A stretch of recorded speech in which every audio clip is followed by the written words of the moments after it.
Fala, galera bonita! É um prazer imenso estar aqui com vocês nesse sábado e para trocar ideia, para conversar e principalmente, pessoal, num momento como esse que a gente está vivendo da política brasileira, é fundamental a gente conversar sobre política, beleza?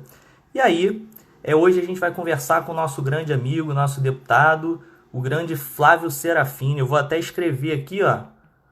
Hoje a conversa é com Flávio Serafini. Fala, Matheus, como é que você tá, lindão? Jogaib, tudo bem?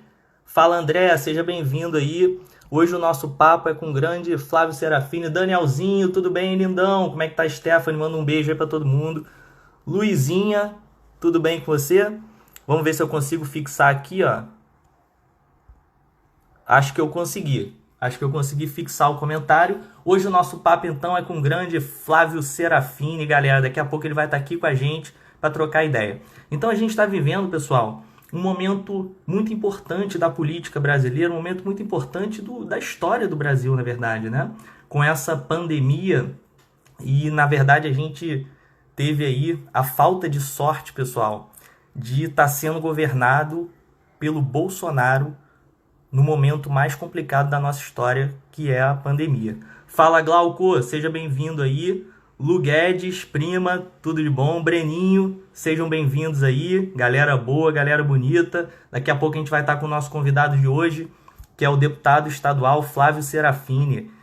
Érico Brizola, sobrinho neto de Leonel Brizola, seja bem-vindo, Érico. Tereza Barbosa Bruno, saudade, Tereza. Tereza foi minha aluna em 2005, se eu não me engano, né, Tereza? Confirma aí. 2005, se eu não me engano, a Tereza foi minha aluna. Caramba, o tempo passa muito rápido. O Guilherme, Caio Guilherme, fala, meu garoto, como é que você tá?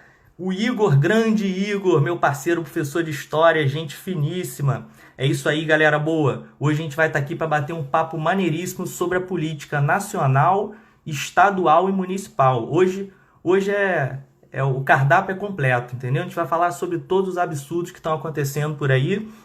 Vocês devem ter visto, né, gente? Infelizmente, a gente tem um presidente da República que é capaz de marcar um churrasco em plena pandemia. Eu pergunto para vocês, alguém tem notícia? Alguém tiver notícia, comenta aí nos comentários, bota nos comentários aí, coloca aí pra gente. Se alguém tiver notícia de algum presidente de país que tenha a coragem de fazer uma atrocidade dessa no momento em que a gente está vivendo. Eu não tenho notícia absoluta nenhuma. O Flávio acabou de chegar aqui, gente. A Duda Lírio, seja bem-vinda, Duda Lírio. Vou tentar trazer o Flávio aqui para o debate. Vamos ver se eu acerto aqui.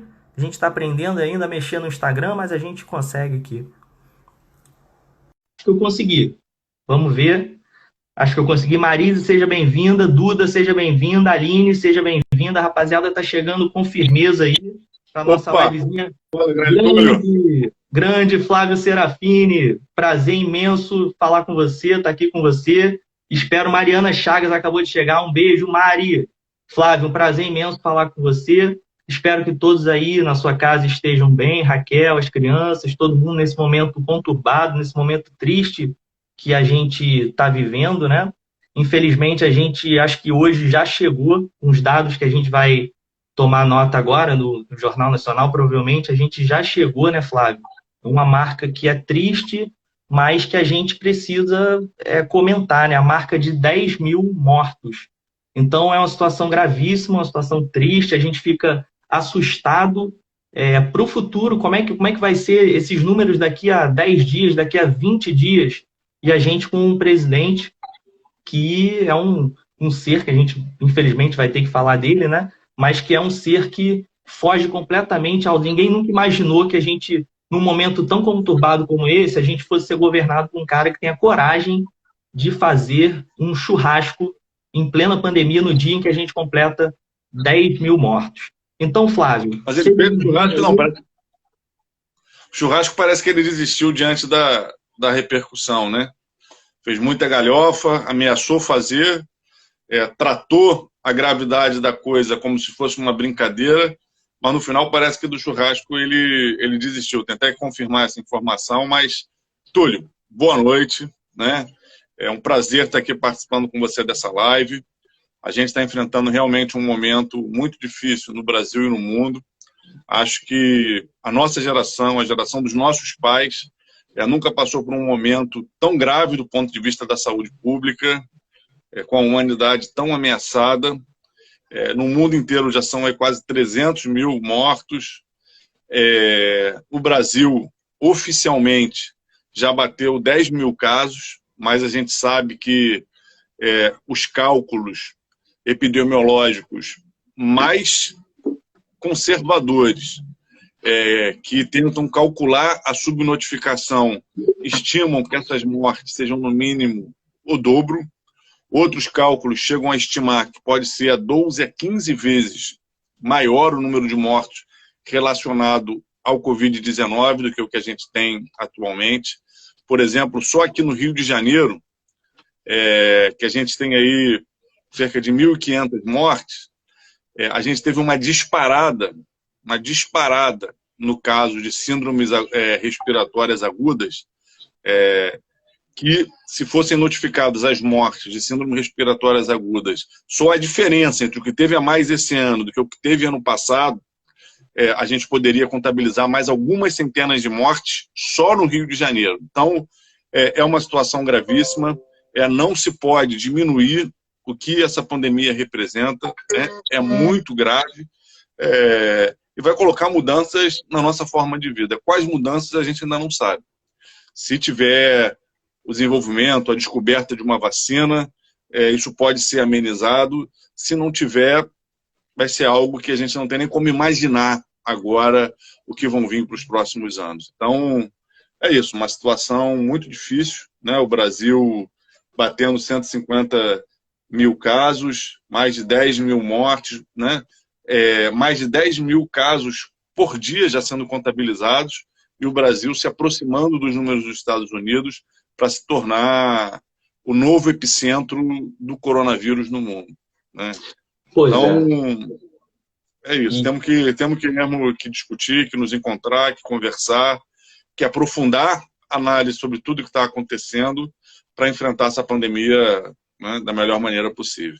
É isso, Flávio. E o problema é que, além de tudo isso, Flávio, que você colocou muito bem, a gente tem um presidente que, no meio disso tudo, fala em volta de AI-5, faz acordo com o Centrão, mexe na Polícia Federal. Eu queria que você falasse um pouquinho, Flávio, da atuação do Bolsonaro. Na questão da saúde, a gente já sabe que é gravíssimo, mas como ele consegue piorar as coisas atuando politicamente de forma desastrosa nesse momento tão dramático. Se você puder falar um pouquinho para a gente, Flávio? Primeiro, sobre o que está acontecendo na saúde, é importante destacar que o que Bolsonaro está fazendo não foi feito em nenhum país do mundo. A gente já bateu aí 10 mil mortes, e Bolsonaro continua boicotando a quarentena. A gente já está num patamar em que não tem mais como negar a gravidade da coisa. No Brasil inteiro, os hospitais já estão lotados, as pessoas estão morrendo, e o Bolsonaro continua boicotando a quarentena. A ameaça do churrasco que ele faria hoje, que eu acho que acabou não fazendo, mas que acabou estimulando as pessoas a fazerem isso, a galhofa que ele fez em cima dessas mortes todas, que passam pelo Idaí, por todo mundo morre, e pela ameaça do churrasco, ou por não sou coveiro, todas essas falas dele, elas estimulam as pessoas a furarem a quarentena. Então a gente começou a ter uma adesão à quarentena que chegava a 70% no Rio, em São Paulo, em boa parte do Brasil. Isso chegou a cair a pouco mais de 40%, e agora vários estados estão tendo que decretar lockdown, paralisar ainda mais atividades econômicas para poder voltar a ter um patamar de isolamento social que controle mais a curva de contágio. Então isso é muito grave. Isso é a primeira coisa, de que o que ele está fazendo, inclusive, está obrigando a paralisação a ser maior ainda, porque as pessoas não estão respeitando o isolamento social. Em segundo lugar, se ele está preocupado com a economia, ele tinha que ter chamado os governadores e apresentado um plano econômico para o enfrentamento à pandemia. O Brasil até agora não conseguiu resolver o problema dos respiradores. Aqui no Rio, a gente tem mais de 500 leitos construídos, inoperantes, por falta de respirador. É quase 1.000. Né? Sendo que a gente tem, por exemplo, o FRJ, que tem o desenvolvimento já de um modelo que poderia estar produzindo respiradores se tivesse tido apoio do governo federal. A Alerj aprovou essa semana uma ajuda de 5 milhões do FRJ para tentar destravar esse processo de produção no FRJ, que pode ser que produza 1.000 respiradores para o Rio de Janeiro a um custo da unidade de R$5.000. Tem estado pagando 200 mil no respirador e não consegue. Se o Bolsonaro organiza isso, o que ele está fazendo? Fortalecendo a tecnologia no Brasil, resolvendo o problema do principal equipamento para o enfrentamento ao coronavírus, né? Gerando emprego, movimentando a economia, tudo de forma responsável e dentro de uma economia de enfrentamento da crise. O mesmo vale para os equipamentos de proteção individual. O Brasil importando milhões e milhões de máscaras da China, quando tem boa parte do seu parque industrial, têxtil, de vestuário, parado por causa da crise. Se o Bolsonaro lidera e fala, não, vamos fazer um processo de reconversão produtiva, vamos produzir máscara, vamos produzir, mas vamos produzir tomando cuidado, né, definindo como vai ser o transporte dos trabalhadores, todos os trabalhadores tendo que usar equipamento de proteção individual na fábrica, as fábricas sendo adaptadas para ter ventilação, tendo uso de máscara, tendo uso de luva para não ter contaminação. Se ele faz isso, a gente desenvolve uma economia de combate à crise que nos fortalece economicamente e nos fortalece no enfrentamento à crise. Porque em vários lugares ainda não chegaram as máscaras, em vários lugares ainda não chegaram os equipamentos. Aqui no estado do Rio de Janeiro, a contaminação dos profissionais da saúde é altíssima, no Brasil inteiro. Por quê? Porque continuam faltando equipamentos de proteção individual. O vírus ele não passa só pelo rosto, ele pode passar se ele pegar no corpo e depois a pessoa acaba pegando a doença. Então tem que ter capote, tem que ter calça. O Brasil não tem. O número de enfermeiros infectados no Brasil é o dobro da Itália, mesmo a gente ainda tendo tido menos casos do que a Itália. Então, assim, no enfrentamento à saúde, o Bolsonaro fez mais do que boicotar o isolamento social.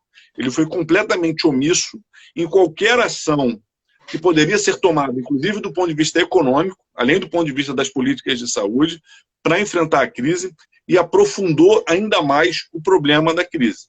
Repito, o boicote que o Bolsonaro fez ao isolamento social, fazendo que as pessoas fossem na rua de forma descoordenada, contribuiu para que agora vários estados estivessem tendo que paralisar ainda mais as suas atividades, porque o nível de contágio se acelerou muito rápido. E demais, é evidente que a gente vive uma escalada autoritária no Brasil. O Bolsonaro, para sobreviver politicamente, ele precisa mobilizar o tempo inteiro uma massa de seguidores dele, que é uma massa de seguidores que está absolutamente ensandecida, né? Absolutamente querendo, né, abalar as nossas estruturas democráticas. E ele alimenta isso o tempo inteiro. Quando ele vai em ato contra o AI-5, quando ele vai em ato, aliás, a favor do AI-5, contra a democracia, pelo fechamento do Supremo, é muito grave que um presidente da República estimule atos pelo fechamento do Congresso e do Supremo.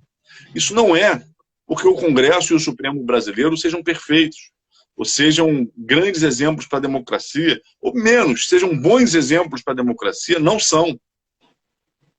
Mas vai botar o quê no lugar deles? Uma ditadura?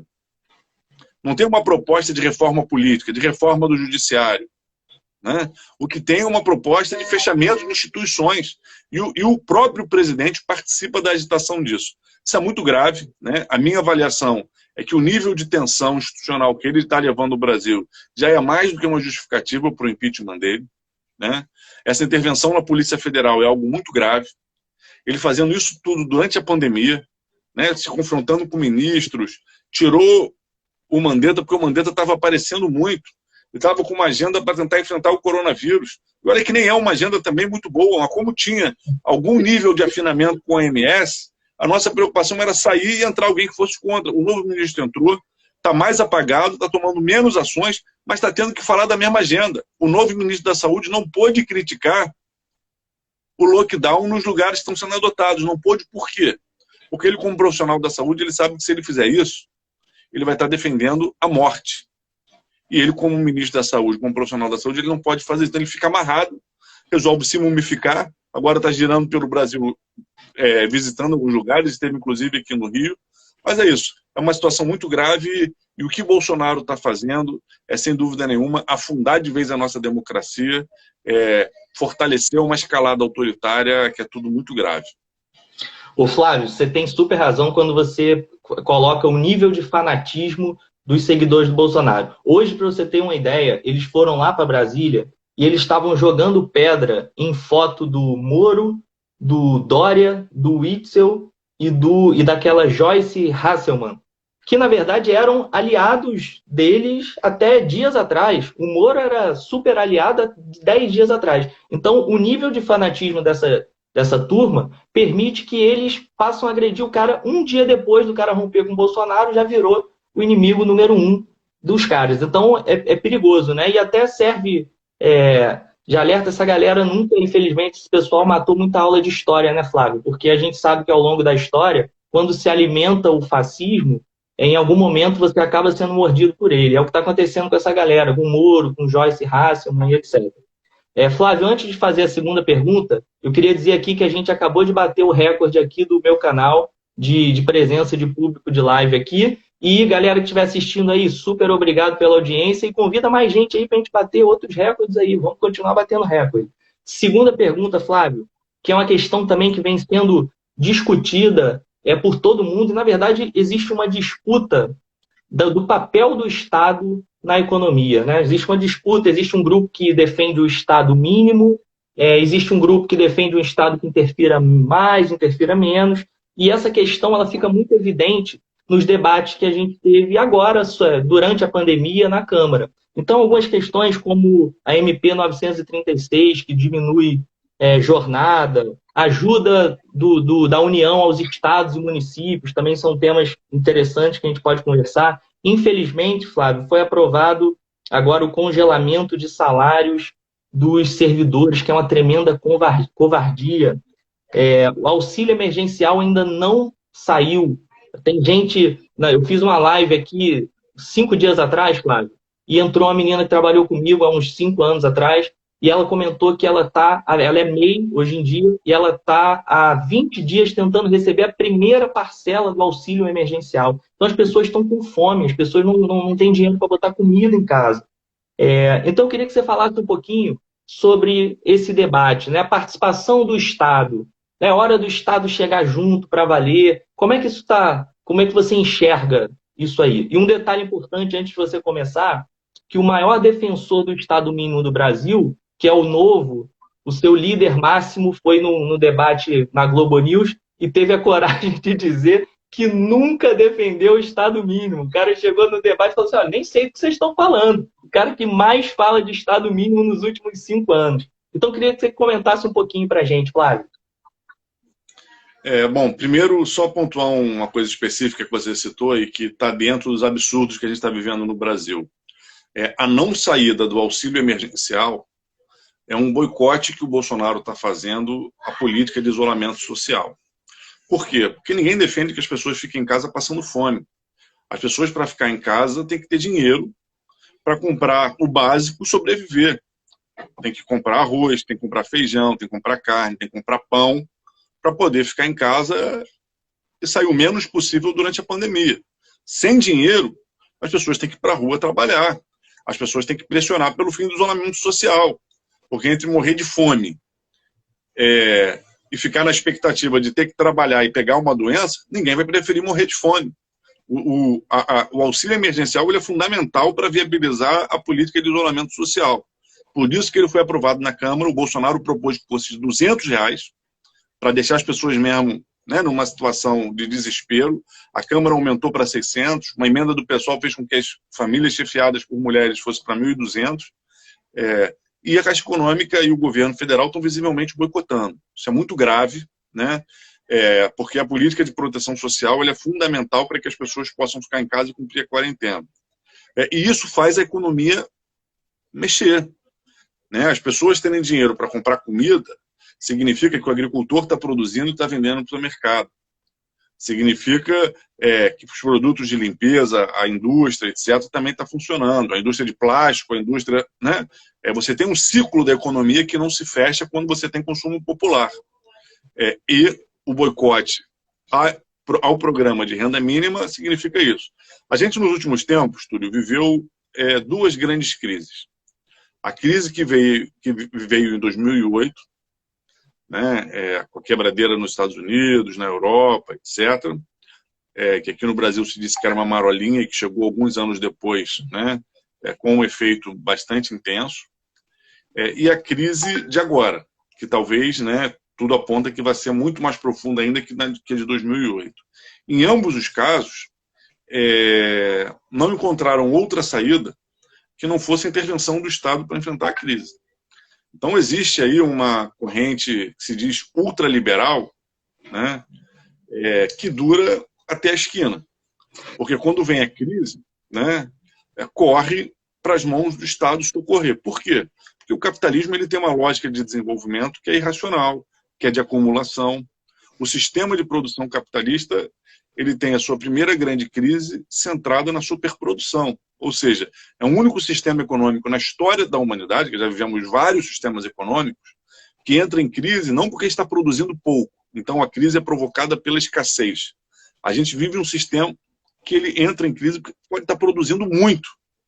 E aí isso derruba preços, leva a necessidade de diminuição da produção, desemprego e um ciclo recessivo na economia. Então isso é uma característica do sistema capitalista que é a sua irracionalidade no seu desenvolvimento, a necessidade do acúmulo permanente de capital, a necessidade do capital cada vez estar mais concentrado, então cada vez a gente convive com menos concorrência. Então o papel do Estado ele é fundamental, especialmente em países como o nosso, países marcados pela dependência tecnológica, pela brutal desigualdade social. Então o Estado cumpre um papel que é fundamental no desenvolvimento, na garantia de condições mínimas, né, de vida, de garantia de direitos sociais. Então é uma ilusão, né? A ideia do Estado mínimo, especialmente com a cara que ele está se desenhando agora, é uma ideia ilusionária, que as próprias crises estão mostrando o quanto ilusionária ela é, porque está demandando cada vez mais Estado. É que nem o nosso sistema de transporte. Não, tem que ser privado porque o Estado não consegue administrar. Mas a gente tem que subsidiar com bilhões de reais, preços de passagem altíssimos, e o privado é que está trazendo a competência. São discursos que não se sustentam, né, não têm sustentado na prática, que a gente está tendo que enfrentar. As reformas que estão sendo feitas, a reforma trabalhista, a reforma previdenciária, que se sustentavam no discurso do menos Estado, são reformas que, em última instância, empobreceram a população, transformaram as relações de trabalho em relações mais voláteis, né? É claro que a gente tem que pensar a maneira que o Estado se organiza. Por exemplo, a bancada do pessoal na Câmara tem trabalhado muito pela taxação do imposto de grandes fortunas, pela taxação das remessas de lucros para o exterior. Isso são práticas que vários países já fazem, a Europa faz, boa parte delas os Estados Unidos faz, Canadá faz, o México faz. Isso significa o quê? O país arrecadar menos em cima de consumo e produção e arrecadar mais em cima de renda e riqueza. Não é para o trabalhador comprar um item básico, né, comprar 1 quilo de carne e ter que pagar imposto. É para quem compra um iate, ter que pagar um imposto mais alto. É para quem tem uma renda mensal de 200, 300, 500 mil, tem que pagar um imposto alto sobre isso para que o trabalhador pague menos imposto no seu consumo e menos imposto no seu processo de trabalho. Mas no Brasil a lógica é muito injusta. A lógica é de fazer com que os mais pobres paguem mais impostos. O Bolsonaro, quando lançou o seu primeiro plano de governo tentando estimular a economia, ele queria taxar o seguro-desemprego. Olha o absurdo. Os caras estão falando em menos Estado. Aí ele lança um programa. E no programa dele, o seguro-desemprego, o trabalhador vai ser taxado. Ou seja, o trabalhador que está desempregado vai pagar uma espécie de um imposto. É um absurdo, né? É isso que a gente está vivenciando. Então, acho que esse é um discurso que tem mostrado na prática que não se sustenta. Nesses últimos anos, somente nesse momento atual da história mundial, já são 2 grandes momentos, né, que no mundo inteiro os estados estão sendo chamados a intervir na economia, mostra que esse discurso do ultraliberalismo, da ausência do Estado, só serve a um determinado tipo de acumulação, né, de riqueza dos grupos econômicos mais fortes, que vão se transformando cada vez mais fortes inclusive do que muitos países. Acho que é um ponto, né, importante de reflexão, que, na verdade, assim, a gente vê no próprio Estados Unidos o Trump intervindo né, na indústria automobilística, intervindo, não é só cobrança de taxa, imposto, política social, não. No caso dos Estados Unidos, a crise fez o Trump intervir em indústrias para produzir respiradores, coisa que o Bolsonaro deveria ter feito aqui no Brasil, né, para que a gente enfrentasse a crise melhor, para que a gente, inclusive, do ponto de vista... E o Novo, né, eu quero concluir falando disso, o Novo, ele é um partido que se alimenta de fazer propaganda, né, desse ultraliberalismo e de um processo de empobrecimento da população. O Novo, hoje, né, embora ele seja menos marcado pelo viés autoritário do bolsonarismo, embora ele apoie esse viés autoritário, porque, em última instância, entre um país democrático, mas com mais regulação social e econômica, e um país mais autoritário, mas com menos regulação econômica, o Novo já mostrou que fica do lado do país mais autoritário com menos regulação econômica. São liberais até a metade do caminho, né? As liberdades individuais são menos importantes do que a liberdade do capital circular, né?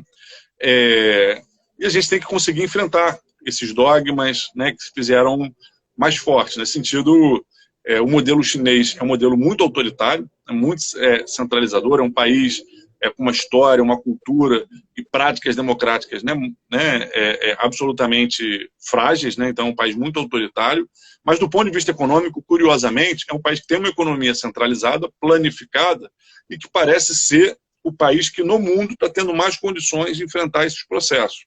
Então, acho, inclusive, que boa parte dos ataques que o bolsonarismo faz à China está relacionado com isso, né? Com o fato dela ser uma potência emergente que ameaça a hegemonia americana, e como o bolsonarismo tem uma característica de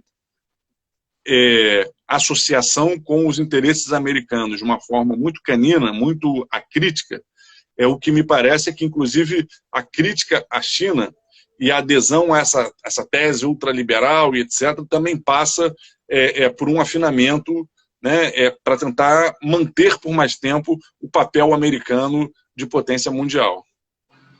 Alguns dados aqui... Falei pra caramba, passo a palavra para você. É isso mesmo, a gente está aqui para te ouvir, para comentar, é isso mesmo. A pergunta era complexa. Perguntar sobre o papel do Estado na economia, né, tem que falar um pouquinho. Algumas coisas importantes, Flávio, até para a galera que está ouvindo a gente, conseguir entender um pouco daquilo que a gente está falando. Sobre os servidores, eu fiz um levantamento, quem me ajudou foi o Carlinhos Bittencourt. O Carlinhos Bittencourt, se ele estiver ouvindo, obrigado aí. A gente fez um levantamento, Flávio, 31% dos servidores federais, 67% dos servidores estaduais e 90% dos servidores municipais ganham menos do que R$5.000. Então, quando alguém faz a proposta de congelar salário de servidor, ou o absurdo que não passou, mas foi proposto pelo Novo também, que é o corte de salário de servidor, a gente está falando de 75% dessa turma que o pessoal quer cortar salário ganha menos do que R$5.000. Então, a covardia é você querer congelar salário de quem ganha um valor desse. Outro ponto importante, que você colocou muito bem, que o exemplo de país, de acordo com o Novo e com essa galera ultraliberal, há uns 4, 5 anos atrás, era o Macri, né? O exemplo de líder. Nossa, eles falavam assim na rede social. Quem dera que o Brasil tivesse um Macri. Aí o Macri assumiu a Argentina, implementou a agenda deles e faliu a Argentina. A Argentina quebrou, tanto é que ele foi enxotado de lá e o grupo da Cristina Kirchner assumiu o poder. Aí o exemplo deles passou a ser o Chile. Eles esqueceram a Argentina, falavam de Chile, Chile, Chile. O Chile entrou em convulsão social também. Aí agora, esses dias, eu vi o pessoal do Novo falando da Colômbia. Olha o nível que eles chegaram. Eles abandonaram o Chile e a Argentina, só sobrou inventando Colômbia, como se Colômbia fosse um exemplo de economia da América Latina. Flávio, passando para um outro ponto que é super importante também, porque o pessoal vê a gente falando da questão nacional, porque a gente gosta muito, a gente pesquisa, a gente estuda, mas, na verdade, para quem não sabe, o Flávio é deputado estadual. E tem um trabalho brilhante na Alerj, um trabalho muito importante na área da educação, é presidente da comissão da Alerj. Aí eu queria, Flávio, que você falasse um pouquinho da sua atuação na Alerj, tanto nessa questão da educação, que nos tempos de pandemia foi uma questão que fez com que as pessoas, né, tá todo mundo comentando pai de aluno quer saber, aluno quer saber, todo mundo quer saber. Queria que você falasse um pouquinho da atuação no geral também da Alerj ao longo da pandemia e o teu trabalho na comissão de educação. Se você puder contar um pouquinho para a rapaziada. Então tá, Túlio, vou começar dessa parte final para depois aprofundar um pouco mais na educação. A nossa atuação na Alerj. A gente tem uma compreensão que nesse momento a prioridade tem que ser o enfrentamento da pandemia. A gente não naturaliza, né, que as pessoas estejam morrendo em proporções cada vez maiores porque estão adoecendo, porque está faltando atenção no serviço de saúde pública. Então, a nossa atuação se concentrou nisso. Então, nesse sentido, a gente valorizou o fato de que governadores, prefeitos, a maior parte dos políticos do Brasil assimilaram a agenda do isolamento social e da priorização do combate à Covid-19. Nesse sentido, a gente se mantém, obviamente, numa oposição muito dura ao governo do Estado por várias razões, que eu vou até ilustrando, mas a gente também contribuiu para um clima de diminuição da temperatura e da pressão, né, nas relações políticas do Estado e do Brasil, porque entende que o que o bolsonarismo fez foi de uma irresponsabilidade que está custando milhares de vidas. A gente olha, por exemplo, da Argentina, que teve o início do contágio antes, mas que teve um processo de entendimento, de consenso social a favor do isolamento, está morrendo muito menos gente. Um país que vinha numa fragilidade econômica muito maior que a nossa e que está conseguindo enfrentar essa crise de uma forma muito... Então, a gente buscou trabalhar em cima de 4 eixos, que mais ou menos a gente vai conseguindo desenvolver no Brasil. O primeiro foi a necessidade do isolamento social como mecanismo de evitar o contágio da população. Tudo que esteve ao nosso alcance para fortalecer essa diretriz, a gente tem feito. Segundo, é necessário uma política de proteção social para permitir que o isolamento social seja viável. Então, a gente trabalhou muito no Congresso Nacional, a bancada do PSOL, para aprovar o plano emergencial, esse auxílio emergencial, trabalhou para que esse auxílio fosse num valor mínimo que permitisse as pessoas a ficarem em casa o máximo possível sem ter que sair para trabalhar.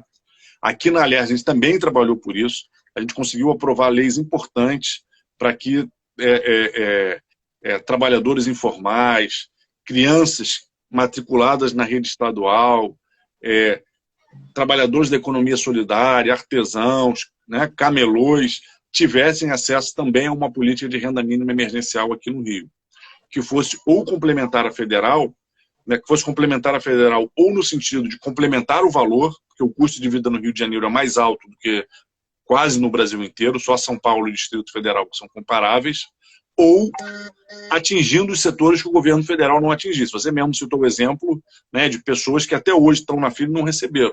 A gente queria que o governo estadual entrasse completando essa rede de proteção social. Até agora o Estado não conseguiu fazer nada. Esse é um ponto muito crítico. O Estado do Rio de Janeiro tem muita dificuldade econômica, depende muito da ajuda federal nesse momento para enfrentar a crise, está tendo uma queda de arrecadação muito grande e está sendo incapaz de ter velocidade para se movimentar nesse sentido. Então, primeiro, isolamento social. Segundo, proteção social. Terceiro, ampliação do atendimento à saúde. E aí tem o mais óbvio e evidente, que é esse atendimento hospitalar com ampliação dos leitos de enfermaria e UTI para atender as pessoas contaminadas com Covid, e tinha um trabalhinho que tinha que ter sido feito antes, que era para ter sido feito há um mês atrás, que teria sido um treinamento rápido das equipes da atenção primária, as equipes do médico de família, das clínicas da família lá no Rio, para trabalharem a prevenção e o monitoramento logo no início da pandemia. Isso foi um fracasso. O governo do Estado não conseguiu coordenar uma ação conjunta com os municípios para que houvesse um protocolo de intervenção. Eu tentei fazer isso, trabalhei muito nisso, conversei com a Fiocruz desenvolveu um plano, né, centrado na ideia da vigilância ativa, né, que era treinar os agentes comunitários de saúde e da vigilância sanitária para terem uma atuação ativa nos territórios mais pobres, que são os mais vulneráveis. Eu levei isso para o governo do Estado, levei isso para a Assembleia Legislativa, tentei fazer com que a Assembleia Legislativa fizesse um repasse de recursos para a Fiocruz fazer essa capacitação. não consegui fazer, né? Porque não dependia de mim, né? Quem decide isso é o governo do Estado, basicamente, o secretário do Estado de Saúde. E o secretário de Estado de Saúde precisa que isso seja uma prioridade de governo. Isso não foi colocado como uma prioridade, não consegui também fazer com que a Alerj fizesse essa ajuda. Não é a competência da Alerj fazer isso. Legalmente, a Alerj até semana passada nem podia fazer isso. Na semana passada, a gente aprovou uma lei que permitiu que a Alerj possa repassar recursos para instituições federais de pesquisa, ensino, educação e saúde. Então, a Alerj pôde, na semana passada, ao aprovar essa lei, repassar 5 milhões para a UFRJ, para ajudar a UFRJ a produzir respiradores. Eu queria ter feito isso 3 semanas antes, começando pela vigilância ativa. A gente só conseguiu desdobrar a aprovação dessa lei, né, agora recente, está servindo, obviamente, para ainda ajudar nesse enfrentamento à crise. Então, em terceiro lugar, essas medidas no campo da saúde para garantir a atenção. Em quarto, uma economia de enfrentamento à crise. Até hoje nós temos profissionais se contaminando porque falta equipamento de proteção individual. Até hoje nós temos leitos que não são criados porque faltam respiradores e outros equipamentos. Então eu tenho trabalhado tentando fazer o que a gente chama de reconversão produtiva. Que o governo estimule a produção dos itens que são necessários para o enfrentamento à crise com prioridade. Então, essa medida que a Alerj está fazendo de repassar 5 milhões para a FRJ, do qual sou um dos coautores da proposta, ela vai nesse sentido. Uma universidade acelerou pesquisas numa área estratégica para o enfrentamento à crise, sob todos os aspectos, desde a assistência à saúde à economia. Estão comprando respiradores por 200, 250 mil reais, a UFRJ vai produzir por 5 mil reais. Eu, por exemplo, estou tentando articular, estou pressionando o governo para ver se eles conseguem fortalecer essa agenda para aproveitar mais os polos têxteis e de vestuário aqui do Rio para produzir equipamentos de proteção individual de uso profissional. Os capotes, as toucas, as vestimentas de pé, de perna, que os profissionais de saúde têm que usar, é diferente das máscaras que a gente usa no nosso dia a dia, que podem ser feitas em casa. Essas roupas dos profissionais têm um tecido específico, com uma gramatura específica, com uma costura específica, porque o vírus pode passar pelo local da costura se ele for mal feito. Está faltando no mercado, vários municípios não têm, vários hospitais da rede privada não têm. Eu estou defendendo que o Estado assuma um protagonismo na coordenação dessa agenda com reconversão produtiva. Então, esse é o quarto eixo de atuação que a gente tem trabalhado diretamente no enfrentamento à crise. E junto com isso, né, tem uma quinta, né, linha de atuação, que eu sou presidente da Comissão de Educação, sou professor, tenho me dedicado muito à educação no estado do Rio de Janeiro, que é a educação pública estadual. Então, o estado do Rio de Janeiro foi um dos primeiros estados a decretar a interrupção das aulas. A gente apoiou essa medida, acho que essa medida foi importante, porque o espaço das escolas é um dos espaços onde há mais contágio do vírus, isso é muito grave, porque é muito difícil nas crianças, mesmo nos adolescentes, você conter a interação social, ainda mais que elas são assintomáticas na maioria das vezes, não em todas, mas na maioria. Então a criança está contaminada, contamina a outra, nenhuma das duas percebem, chegam em casa e contaminam as famílias. Só a rede estadual de ensino são 700 mil alunos. Então, potencialmente, você tem aí um rastilho de pólvora que pode contaminar, né, 500 mil famílias, 600 mil famílias. Na rede privada, na rede de ensino fundamental, você está falando de milhões, né, cerca de 5 milhões de crianças e adolescentes que poderiam contaminar o estado inteiro. Né? Se tem aula, não tem nenhum tipo de isolamento social. Isso nos coloca um dilema: o que fazer com a suspensão das aulas presenciais? O governo do estado anunciou de forma muito precipitada, muito mal planejada, que ia começar um processo de aulas online.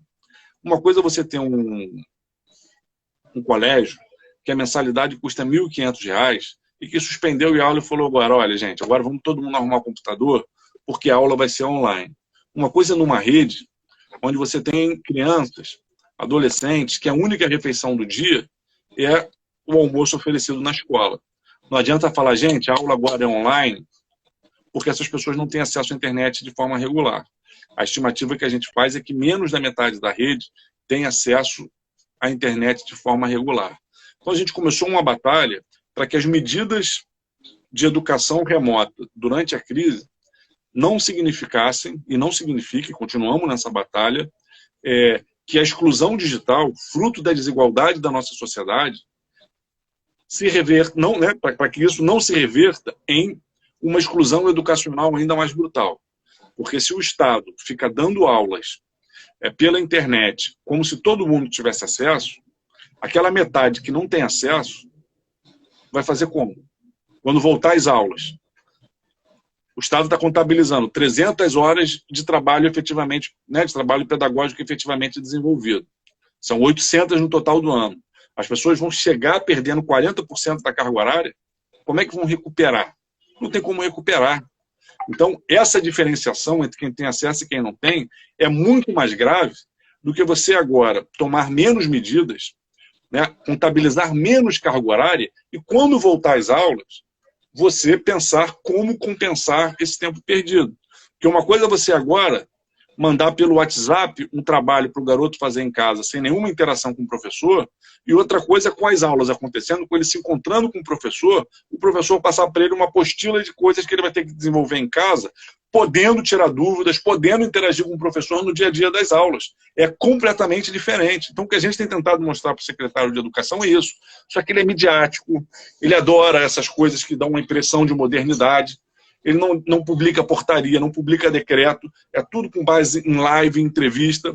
É o que está levando a um caos na rede estadual de educação. Ontem eu chamei uma reunião com presidentes de comissão de educação de todo o Brasil. Participaram mais de 10 presidentes de comissão de educação dos parlamentos estaduais de todo o Brasil. Foi bem interessante para ter um panorama geral. Tinha gente do Sul, de Santa Catarina, do Rio Grande do Sul, de vários estados do Nordeste, Mato Grosso. O Rio de Janeiro é um dos que está mais atrasado. Foi o primeiro a anunciar as aulas online, mas é um dos que está mais atrasado. Até agora, os alunos que não têm acesso à internet não receberam em casa nenhum material impresso. Nenhum. E, em tese, já temos aí 40 dias de atividades online. Esse aluno que não teve acesso à educação online, como é que vai ficar? Essa semana tinha um projeto de nossa autoria, né, nossa coautoria na pauta da LERJ, para suspender o calendário letivo enquanto durar a pandemia, na rede pública estadual. Os bolsonaristas, junto com, né, pessoas ligadas ao atual governo, espalharam duas fake news. Primeiro, que isso ia afetar a rede privada. Não, quem está funcionando não está afetado, porque a rede privada, cada escola tem autonomia. As escolas que têm condições de oferecer educação online estão adotando. As escolas que não têm, porque o perfil do aluno não se encaixa, porque a idade não se encaixa, não estão adotando. E quando voltar às aulas, vão ter que planejar a reposição. Isso é comum, né? Então, você não precisa fazer uma regra para toda a rede privada, porque cada unidade tem sua autonomia. Agora, na rede pública estadual, não. É uma rede só. É como se fosse uma escola só. Uma decisão vale para todo mundo. Então, tem que ser uma decisão que não produza mais desigualdade. O Ministério Público se posicionou dessa maneira. A gente provocou o Ministério Público, ele moveu uma ação para manter as atividades pela internet, mas para que essas atividades não contassem como efetivo trabalho pedagógico de forma automática. Além disso, cobrando que outras atividades fossem desenvolvidas, como trabalho impresso, como o uso da televisão, como o uso do rádio. Até agora a SEDUC não começou a fazer isso. Então, é um cenário grave. A gente está trabalhando para enfrentar essas medidas que são arbitrárias, que podem nos levar ao maior caos educacional das últimas décadas. Se hoje as nossas estimativas, né, são essas, de 300 a 400 mil crianças não estão conseguindo acessar regularmente as plataformas online, se a SEDUC contabilizar esses 40 dias, que podem chegar a 60 dias, sem aula, como carga horária efetivo do trabalho, querer cortar 250, 300 horas da carga horária anual de 800, sem ter desenvolvido nenhuma atividade compensatória com quem não tem acesso à internet, essas crianças, esses adolescentes que não têm acesso à internet vão estar sendo empurrados para fora da escola. Porque já vão ter praticamente repetido de ano, porque vão ter que correr atrás de uma forma absolutamente difícil, e isso é o que gera evasão, isso é o que gera com que as crianças e adolescentes saiam da escola. Então a gente está acompanhando, a gente está criando um observatório da educação, né, da educação remota, para receber denúncias, para monitorar, para pensar criticamente esse processo e pensar soluções, especialmente. O que a gente quer é pensar soluções, porque, sem dúvida nenhuma, a gente reconhece que essa crise transformou a educação. Ter atividades remotas usando a internet é importante. O que essas atividades não podem se transformar é em instrumentos de exclusão. E é esse equilíbrio que não é um detalhe que faz toda a diferença. Perfeito, Flávio. Eu vivo isso muito bem, porque, na verdade, eu vivo os dois lados da moeda, né? Eu sou professor da rede privada e sou professor de pré-vestibular popular. Na rede privada, a gente está fazendo o processo de aula online. E o que é importante dizer para as pessoas que estão assistindo a gente, né? Esse processo de aula online no ensino privado, nas escolas privadas, ele é facilitado porque o aluno já tem o hábito de mexer na plataforma. Então, isso é importante as pessoas dizerem, porque muita gente tem conversado comigo, pô, mas está rolando aula online aqui na escola, por que você não quer que role aula online na pública? Por um motivo muito simples. O aluno da privada, primeiro, da escola privada, ele tem um quarto só para ele tem uma internet potente, ele tem um espaço que ele pode botar os livros dele, que ele pode estudar. Ele já tem o hábito de mexer na plataforma, isso é importante dizer, ele já mexe na plataforma. Os meus alunos da rede privada, por exemplo, já tem uns 5 anos que têm o hábito de mexer na plataforma e tirar dúvida pela plataforma. Então, eles só tiveram que usar durante mais tempo a plataforma que eles já usavam. Agora, o que o secretário fez foi simplesmente pegar um projeto pronto da rede privada e tentar transferir para a rede pública sem levar em consideração que o aluno da rede pública não tem um local para estudar. Às vezes ele mora com mais 5 num local muito pequeno. Como é que ele vai ter a concentração de estar ali assistindo alguma coisa ou prestando atenção a alguma coisa? Fora que a internet, ele não tem internet de qualidade, que o sinal não chega, às vezes ele não consegue obter essa informação. Então é muito importante. E o outro lado que eu vivo, para complementar no ensino privado, a gente também tem, os professores também estão trabalhando, acabam trabalhando demais, porque a gente tem preparado aula, eu aprendi até a fazer edição de vídeo durante esse processo. Então, os professores da rede privada estão sobrecarregados, porque eles trabalham no horário que eles estão dando aula online e trabalham fora do horário. Isso já acontecia, mas acontecia num período bem menor. Quando você tem que preparar uma aula em que você tem que editar, que você tem que gravar, que você tem que enviar material, é muito mais tempo de trabalho. E a outra situação que eu vivo é o pré-vestibular popular. Nós não conseguimos, nesses 40 dias, 50 dias, organizar absolutamente nada no pré-vestibular popular. Existem diversas salas, tem Google Classroom, tem diversas opções, mas é muito difícil para um pré-vestibular popular fazer a organização, porque o pré-vestibular ele funcionava na UF. E a gente mesmo fazia tudo, mas é difícil de casa a gente organizar para o aluno ter aula. Então, parte dos meus alunos tem transmissão de conteúdo diariamente e parte está completamente sem conteúdo nenhum, tá?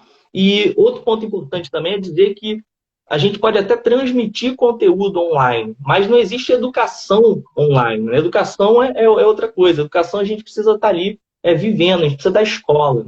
E um ponto importante, Flávio, é que você cria uma injustiça muito grande, conforme você colocou. Se você tem uma multidão que não assiste a transmissão de conteúdo nenhum, como é que no final do ano vai fazer uma prova? E aí, por isso, Flávio, eu preparei aqui uma mensagem bonitinha aqui da galera, ó. Vê se a galera consegue ver aí. Quem conseguir ver, digita aí nos comentários, ó. Sou professor e apoio o hashtag #AdiaEnem. Coloca aí, galera, hashtag #AdiaEnem. Então, quando você começou a falar da sua experiência como professor, eu sabia que você ia falar do pré-popular. Comecei a me mexer aqui, porque olha o que eu estava preparando aqui também, ó. Sei nem se está certo, que eu não costumo escrever do... Ficou legal, vamos fazer junto. Aí, ó. Ih, ficou maneiro. Ficou legal, galera. Coloca aí hashtag #AdiaEnem, rapaziada. Pô, ficou maneiríssimo, cara. Agora, eu só não sei como é que bate uma foto disso. Espero que alguém bata. Espero que alguém tire print aí.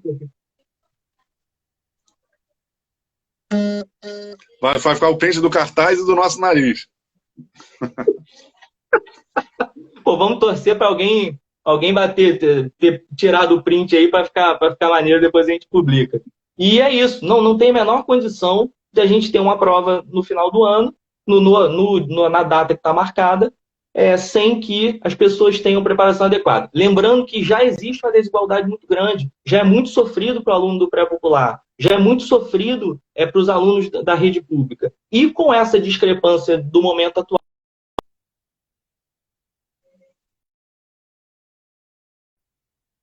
Ô, Túlio, só mais uma coisa.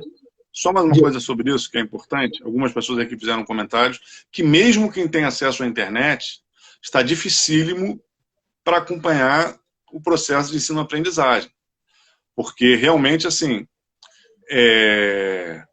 as crianças precisam de apoio, precisam de um acompanhamento dos pais. Elas não conseguem aprender sozinhas pela plataforma. Isso está dificílimo. Eu tenho 2 filhos, as escolas deles estão mandando algumas atividades, e a gente, né, não estão todo dia, a manhã inteiro, como algumas estão acontecendo, e é difícil, porque mesmo às vezes a gente não está conseguindo acompanhar. Então é importante destacar, para quem está tendo essa aula, também não é a mesma coisa que uma aula presencial. Fazer essa substituição automática é se enganar e permitir um processo de aligeramento da educação.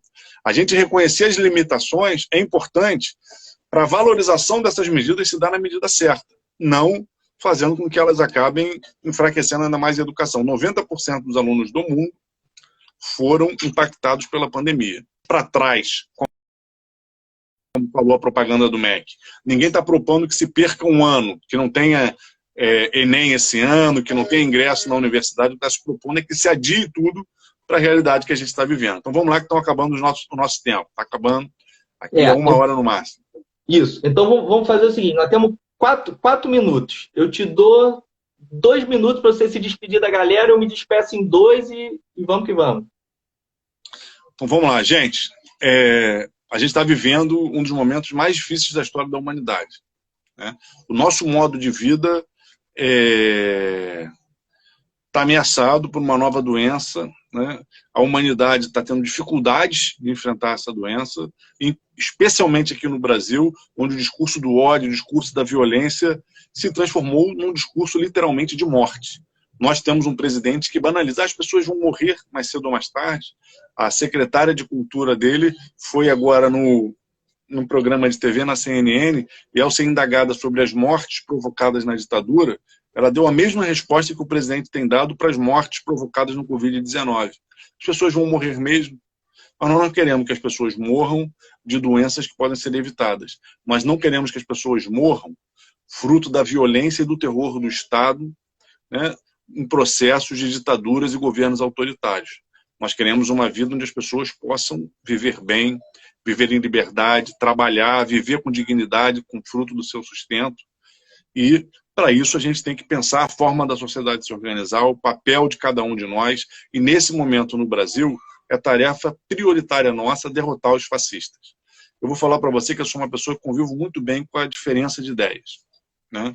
Até porque a gente não precisa conversar de política com todo mundo que a gente convive. Mas eu falo, cada vez mais eu estou chocado com quem ainda consegue apoiar o bolsonarismo. Quem consegue apoiar o bolsonarismo nesse momento da história é porque está fazendo uma concessão a valores maus, a valores contra a humanidade, contra a dignidade humana, né? Sem nenhum tipo de empatia. É ódio, é arma, é mentira, é manipulação, né? É isso, é banalizar a morte, é banalizar a dor. E esses sentimentos, a banalização do mal, foi a principal semente que permitiu o ascenso do fascismo e do nazismo. A gente não pode permitir que essa semente continue germinando no Brasil. Nós temos que dizer o que ela é, né? É o mal, né? É o autoritarismo, é o que precisa ser enfrentado. Algumas pessoas estão perguntando se esse projeto de lei sobre a suspensão do calendário letivo pode voltar para a pauta. A gente ainda não sabe. Nós só vamos levar para a pauta, seria ajudar a ter um acordo sobre como lidar com essas questões do calendário letivo. Se não tiver, vamos continuar na disputa, na pancadaria, indo à justiça, indo ao Ministério Público, na Defensoria Pública, fazendo denúncia, disputando narrativas na televisão. O secretário vai, descreve o mundo da fantasia, onde todos os alunos estão tendo acesso à aula, à internet, está tudo bem, a gente vai e desfaz, mostra que metade está excluída, que tem que ter resposta para os excluídos, tem que ter resposta para os que têm mais dificuldade. Apostar corrida com quem já está bem alimentado, com quem tem estrutura familiar, é mole. O difícil é botar na corrida quem está com fome, quem sofre violência, quem não tem família estruturada, quem tem dificuldade de ensino e aprendizagem. São mais de 10 mil crianças com necessidades especiais de ensino e aprendizagem, com diferentes formas de deficiência na rede, que nesse momento estão completamente abandonadas pela Secretaria de Estado de Educação. Eu quero saber qual é a política para esses atores e não para quem tem mais facilidade. Perfeito. É isso aí, Túlio. Boa noite, gente. Olá, eu queria agradecer demais a tua presença aí para o nosso bate-papo, a nossa conversa, foi muito bacana. E para complementar, eu queria dizer que hoje o meu objetivo na política é derrotar o bolsonarismo. E algumas pessoas, quando escutam isso, me perguntam, pô, mas você está focado na pessoa? E eu respondo, não, absolutamente não estou. A preocupação não é a pessoa, mas é o projeto político que o bolsonarismo representa. Eu passei, Flávio, 17 anos da minha vida dando aula para pré-vestibular popular. E o ministro da Educação do Bolsonaro diz que a universidade não é para pobre, que pobre não pode ter espaço dentro da universidade. Eu passei 20 anos na UF, fazendo mestrado, fazendo doutorado, e aí o Ministério da Educação diz que pesquisador, que professor de universidade, que aluno de universidade é vagabundo, que diz que tem droga sintética na universidade, que tem plantação de maconha. Então, é justamente por isso que a gente precisa combater o bolsonarismo. E o mais importante, Flávio, é que nós temos a missão de estar trazendo para Niterói o nosso projeto político. O nosso projeto político é exatamente o oposto desse que está colocado aí. É um projeto que valoriza a vida.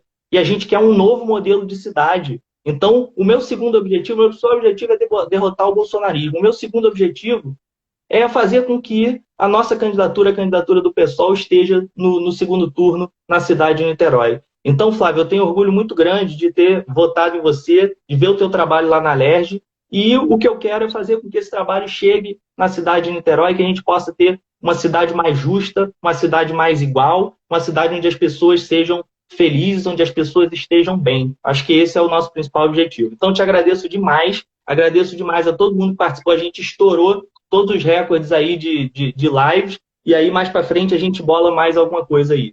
Então, gente, super obrigado. Flávio, antes de ligar, manda um beijo para a tia Ângela, um beijo para a Raquel. O Dia das Mães vai ser amanhã. Um beijo para minha mãe que está aí assistindo. Mãe, um beijo, tudo de bom. Tati, minha esposa, ainda não é mãe, mas daqui a pouco também ela entra nos beijos aí, tá? Então, um beijo para praticando você. Aí na quarentena, né? Exatamente. No nossa live do ano que vem, a gente vai poder, vai ter mais mãe para receber nosso beijo. Todo mundo que está assistindo aí, tem várias mães assistindo a gente. Um super beijo carinhoso. Como é o nome da sua mãe mesmo? Como é que é o nome da sua mãe? Solange. Um beijo, Solange. Um beijo, Solange. Um beijo, minha mãe Ângela. Um beijo, Raquel. Um beijo a todas as mães. A nossa live seria amanhã, veio para hoje por causa do Dia das Mães. Então, um beijo antecipado aí para vocês. Perfeito. Valeu, Flávio. Beijo, um abraço. Beijo. Valeu, gente. Obrigado. Tchau, tchau.